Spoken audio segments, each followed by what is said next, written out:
You also documented. Você também documentou muitos crimes cometidos pelos Estados Unidos e por Israel, incluindo um dos mais reveladores crimes israelenses. Na minha opinião, o mais revelador foi a destruição completa da Sinagoga Rafina, em Teherã, uma das principais sinagogas ativas da cidade. Eu não cheguei a visitá-la, mas passei em frente quando estava a caminho de entrevistar Hamein Sameah, o membro judeu do parlamento iraniano, o Majlis. Vamos dar uma olhada no seu relatório. In Iran's Majlis. Let's take a look at your report. A maioria das pessoas nem imagina que existam sinagogas no Irã. Mas sabe quem sabe disso? Israel. Foi Israel que realizou o ataque com mísseis que destruiu completamente a sinagoga atrás de mim, apenas algumas semanas, durante a Páscoa judaica. Na verdade, como dá para ver, a sinagoga inteira foi totalmente arrasada. Israel chamou isso de, entre aspas, dano colateral.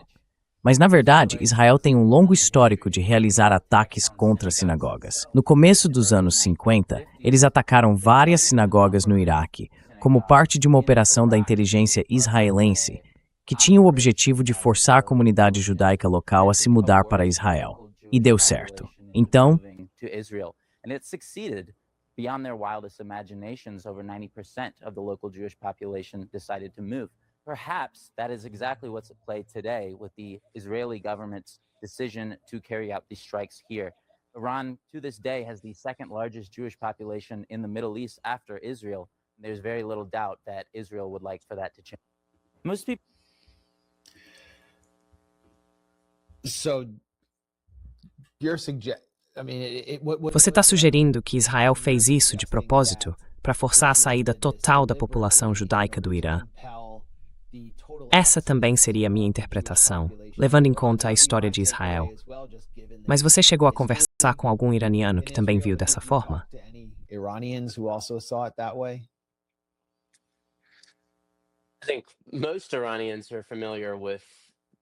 Eu acho que a maioria dos iranianos que conhece as táticas de Israel vê a situação dessa forma.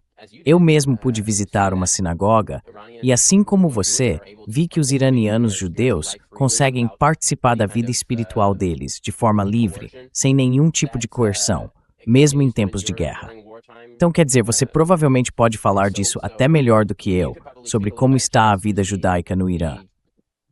Mas a minha impressão, depois de visitar outra sinagoga em Teherã, foi que apesar dos ataques israelenses a esse centro da vida judaica, para a maioria dos judeus no Irã, a vida segue.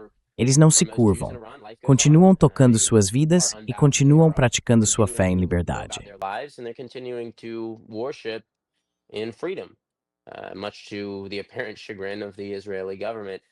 Para a aparente irritação do governo israelense.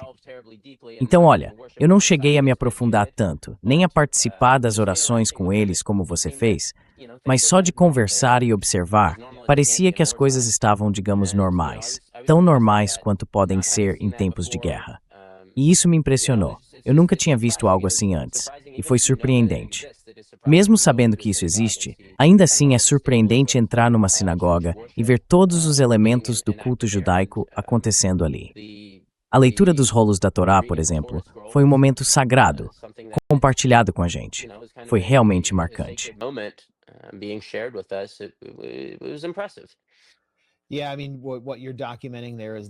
Sim, o que você está mostrando aí é a guerra sionista contra o judaísmo em todo o mundo muçulmano, ou nos países de maioria muçulmana, a guerra religiosa que Israel está travando.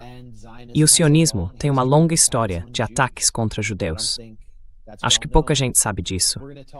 Mais tarde, a gente vai falar sobre esse surto no Reino Unido, por causa de um homem com distúrbios mentais que esfaqueou 2 judeus, mas também esfaqueou o colega de quarto muçulmano. E ninguém que também esfaqueou o colega muçulmano em Londres. Isso virou praticamente um colapso nacional. Estão criando novas leis sob o governo do Keir Starmer para proibir, para criminalizar expressões como globalizar a intifada. To criminalize phrases like globalize the intifada. I don't know if me saying that will cause destruction. Eu não sei se dizer isso vai fazer a transmissão ser desmonetizada ou até banida no Reino Unido, mas quase não houve cobertura no Ocidente sobre o bombardeio da sinagoga de Rafina. E pouquíssimas pessoas no Ocidente sabem da longa história de ataques sionistas contra judeus. O pior ataque, ninguém conhece o pior ataque, ou um dos piores, foi o bombardeio do navio Patria, no porto de Haifa. No porto de Haifa, em 1940, a Haganah sionista, que depois virou o Exército de Defesa de Israel, bombardeou um navio com 1.500 refugiados judeus que fugiam da Europa da Segunda Guerra Mundial, tentando escapar do extermínio, e matou 250 deles. E depois colocaram a culpa nos britânicos.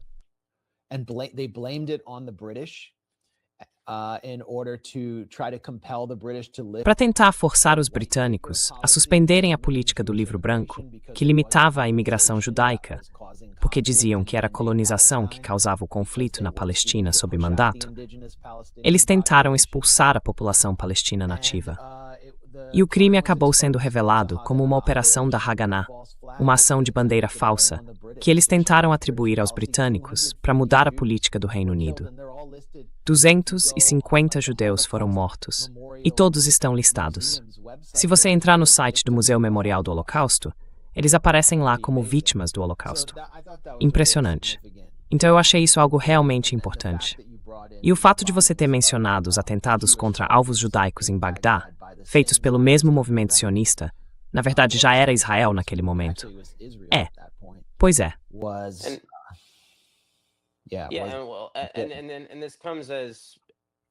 Pois é. Isso vem lá das formações pré-Israel. Não só a Haganah, mas também o Irgun. Todos esses grupos judeus considerados terroristas atacavam não apenas alvos judaicos, mas também locais britânicos, instalações civis e do governo.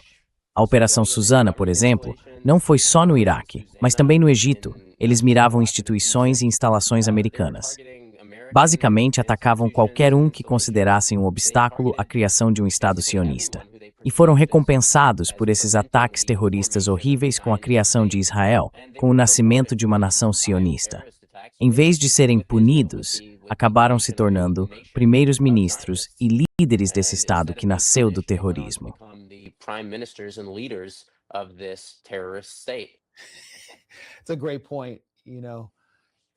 É um ótimo ponto, sabe? O bombardeio do Hotel King David, outro ataque terrorista mortal contra os britânicos. Você acha que o Keir Starmer está agindo por entusiasmo, enquanto se encolhe diante do movimento sionista e de Israel? Agora não. Ele está agindo por medo, com o bombardeio do King David pairando ao fundo.